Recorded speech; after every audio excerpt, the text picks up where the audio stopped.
حدیث پاک کا مفہوم ہے کہ جتنا شیطان ذلیل الفاظ ہیں اور جتنا کم تر اور جتنا دکھی وہ میدان عرفات میں ہوتا ہے اتنا کبھی نہیں ہوتا، کیونکہ وہ دیکھتا ہے کہ اللہ کی رحمتیں ایسی برس رہی ہیں عرفات کے میدان میں حجاج پر، تو وہ اپنے چیلوں کو کہتا ہے کہ میں نے پوری زندگی لگا دی انہیں گناہ میں مبتلا کرنے میں، اب اگر 100 سال کا حاجی بھی آیا ہے، اس نے 100 سال جتنے بھی گناہ کیے ہیں، اللہ کی رحمت تو دیکھیں کہ اس نے عرفات کے میدان میں حج کے احرام کی نیت سے قدم رکھا، اور جیسے ہی 9 یوم عرفہ ظہر کا وقت شروع ہوا سب گناہ معاف ہو گئے۔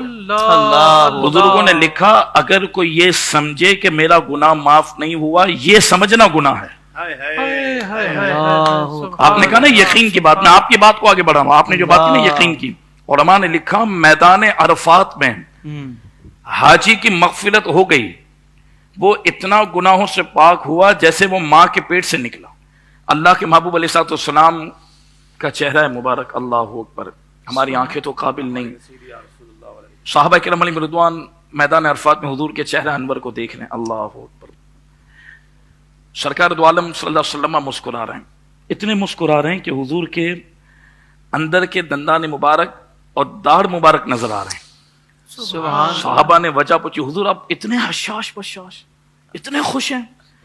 فرمایا ابھی جبریل آئے تھے اور مجھے جبریل نے آ کر یہ بات بتائیے کہ رب العالمین فرماتا ہے محبوب آج آپ کے جس امتی نے میدان عرفات میں حج کے احرام کے ساتھ قدم رکھا ہے، میں نے اس کے تمام جو میرے حق تھے اس کو معاف کر دیا، سب حقوق اللہ میں نے معاف کر دیے، اس لیے میں خوش ہوں۔ بات ہو گئی، اللہ کے محبوب صلی اللہ علیہ وسلم ذکر میں اپنی دعاؤں میں مصروف ہیں۔ اب جب میدان عرفات کا جو دن ہے وہ ختم ہونے کے قریب ہے، اب اللہ کے محبوب صلی اللہ علیہ وسلم کا چہرہ انور یوں محسوس ہو رہا تھا کہ حضور کسی کا انتظار کر رہے ہیں اور صحابہ سے کوئی کلام نہیں کر رہے۔ اللہ، اب صحابہ پریشان کہ ابھی تھوڑا ہی ٹائم گزرا تھا، حضور اتنے حشاش بشاش، اتنا مسکرائے کہ اندر داڑھ مبارک کی زیارت ہو گئی۔ حضور قہقہ نہیں مارتے تھے، جب ہنستے ہیں نا زور زور سے، یہ جہالت کا طریقہ ہے، حضور قہقہ نہیں مارتے تھے۔ آپ کی مسکراہٹ بھی اتنی پیاری ہوتی کہ دندان مبارک بھی ظاہر ہوتا لیکن آواز نہیں آتی تھی۔ اللہ کے محبوب صلی اللہ علیہ وسلم کی ہر ادا، اللہ اکبر۔ اب صحابہ انتظار کر رہے ہیں کہ ایک طرف اتنی خوشی کا معاملہ تھا اور میدان عرفات سے نکلنے کے بعد بالکل خاموشی ہے، پریشان ہے کہ کیا ہو گیا ایسا۔ میدان عرفات سے اللہ کے محبوب صلی اللہ علیہ وسلم صحابہ کے ساتھ تصور تو کریں، تشریف لے جا رہے ہیں مزدلفہ کی طرف، صحابہ ساتھ ہیں انتظار میں، کیونکہ صحابہ حضور پر فدا ہوتے تھے، ایک لمحے کے کروڑویں حصے میں بھی حضور سے وہ بے توجہ نہیں ہوتے تھے۔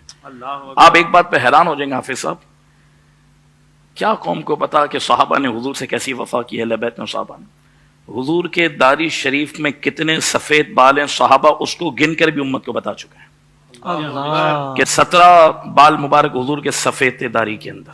اللہ اکبر، یعنی محبت کا انداز دیکھ رہے ہیں کہ داڑھی شریف کے بالوں کو بھی گن لیا صحابہ نے۔ سبحان اللہ، حضور لعاب دہن ڈال لیں تو صحابہ ہتھیلی پہ روکتے ہیں، ایک مرتبہ بھی آپ نہیں بتا سکتے کہ حضور کے ساتھ صحابہ اور حضور کا لعاب دہن زمین پر گرو، نہیں بتا سکتے۔ اللہ، ہر وقت ہم تو، ہماری محبتوں کی تو کوئی اہمیت ہی نہیں ہے اور نہ اس تک پہنچ سکتا ہے بندہ، کہ ہم تو تھوڑی دیر بعد پھر بھول جاتے ہیں نا کون حضرت کون تعلق، تھوڑی دیر بعد ہم ایزی ہو جاتے ہیں کہ بس ہو گیا نا 1 گھنٹہ۔ صحابہ کے عشق اس معراج پر تھا کہ 24 گھنٹے ہر وقت حضور پر توجہ ہوتی، پھر بھی دل نہیں بھرتا تھا۔ اللہ، کبھی کوئی صحابی نماز میں نہیں آ سکتا تو پریشان ہوتا کہ آج مجھے زیارت نہیں ہوئی۔ اب اندازہ لگا، اب حضور کے صحابہ جب اتنی محبت کرتے ہیں حضور سے، اب وہ حیران ہے کہ اللہ کے محبوب کلام نہیں کر رہے، کوئی بات نہیں کر رہے، کیا ہوا یہ؟ جیسے ہی اللہ کے محبوب صلی اللہ علیہ وسلم نے مزدلفہ میں قدم رکھا، حضور نے پھر سرکار مسکرائے، اور ایسا مسکرائے کہ وہی داڑھ مبارک، اندر کے دندان مبارک سب نظر آنے لگے۔ سبحان اللہ، صحابہ نے پوچھا یا رسول اللہ ہمیں چین کی سانس آئی، ہم تو پریشان تھے کہ ہماری طرف سے کوئی کوتاہی ہوئی، کیا ہوا کہ اچانک آپ کے چہرہ مبارک اور اچانک آپ کے معاملات اتنا تبدیل؟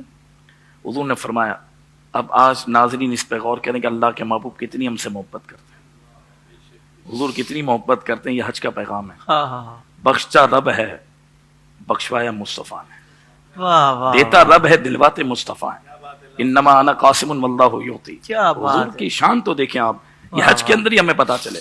حاجی یہ نہ سمجھے خدا کی قسم کہ اس کے تلبیہ کی وجہ سے یا اس کے استغفار کی وجہ سے اس کی مغفرت, نہیں, اس کے پیچھے دعائے مصطفیٰ اور التجاء مصطفیٰ موجود ہے. قیامت تک جو حج کرے گا اس کے پیچھے حضور کی دعا موجود ہے. اللہ اکبر.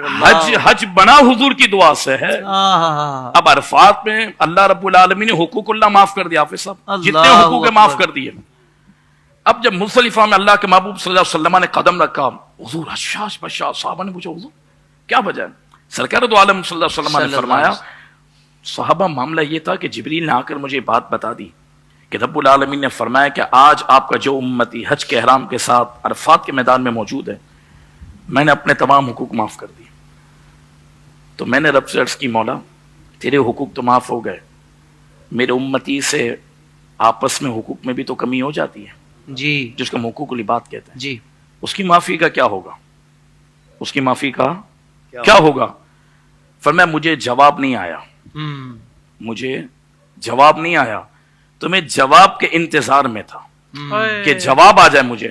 جیسے ہی میں نے مزدلفہ میں قدم رکھا تو رب العالمین کی بارگاہ سے جبریل آئے, فرمایا حبیب اللہ رب العالمین یہ بشارت دیتا ہے کہ مزدلفہ میں جس حاجی نے قدم رکھا رب العالمین نے اس وادی میں قدم کی برکت سے حقوق العباد میں معاف کر دیے. اللہ اکبر. حقوق اللہ معاف ہو رہے ہیں میدان عرفات میں, حقوق العباد معاف ہو رہے ہیں مزدلفہ میں. اسی لیے علامہ علی قاری نے لکھا کہ حدیثوں کا مفہوم یہ ہے کہ حاجی حج کے بعد ایسا دھل جاتا ہے, ایسا صاف ہو جاتا ہے جیسے آج ماں کے پیٹ سے وہ دنیا میں آیا. اللہ. اور اب اگر کوئی سمجھے کہ میری مغفرت نہیں ہوئی, یہ سمجھنا گناہ ہے.